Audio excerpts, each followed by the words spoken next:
Why Africa turned its back on Gaddafi. The late Libyan leader Muammar Gaddafi was different things to different people. To some, he and his agendas were misunderstood and held to the same esteem as the likes of Kwame Nkrumah and other prolific African leaders. To others, he was a maverick, his eccentric and unpredictable nature more than they could contain.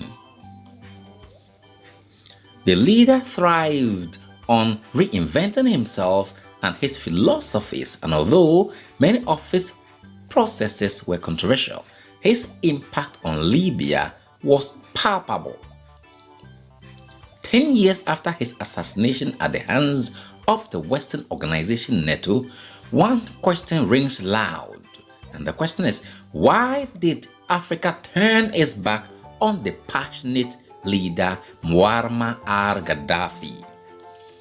Young army officer Muammar Gaddafi stepped into power when Libya's future looked bleak.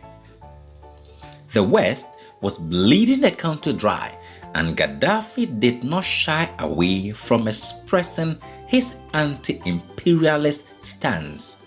He knew that to rebuild his country, he would have to regain power over the resource that rightfully belonged to the people of Libya: oil.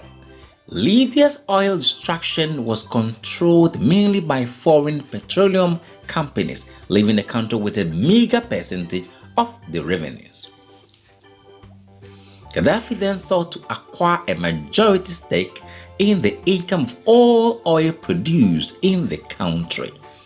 He set a precedent, and more countries followed, setting off the Arab petrol boom in the 70s.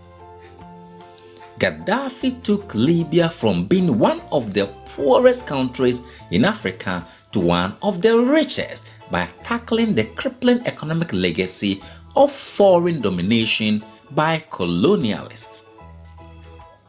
Libya had achieved financial independence by the early 2000s.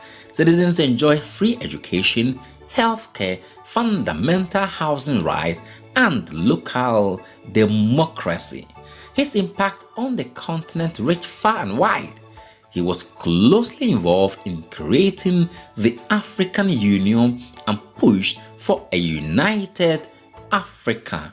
However, many African leaders rejected his Pan-Africanist ideals, including a United States of Africa with an all-African army and common currency.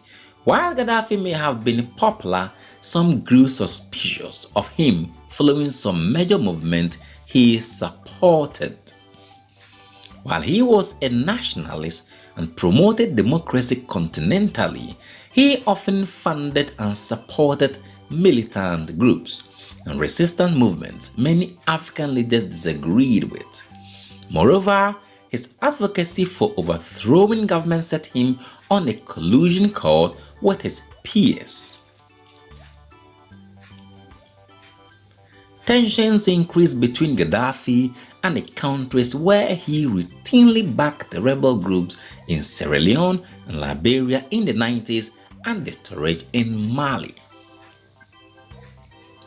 Widespread xenophobic attacks against black African migrants in 2000 led to the multiple deaths. Further tainted his Pan-Africanist image, so Gaddafi used money to buy influence, although ultimately the same leaders who eagerly accepted the monetary incentives did not support him or his views.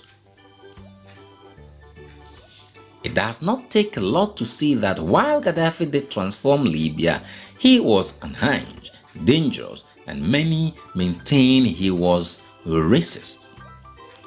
Many African leaders saw his plan for what it was: a means to control African states under the guise of unity. This will have spelled trouble for the leaders, as they most likely had to relinquish sizable amount of their power in their respective nations. Gaddafi had influence, and that proved problematic. After his Pan-Arabism plan fell through, he adopted Pan-Africanism, fostering suspicious continentally. Gaddafi's style of governance, impact, and violent interventions in other nations turned him from a revolutionary hero into an outcast, making it easier for Africans to go mute on him when he faced assassination.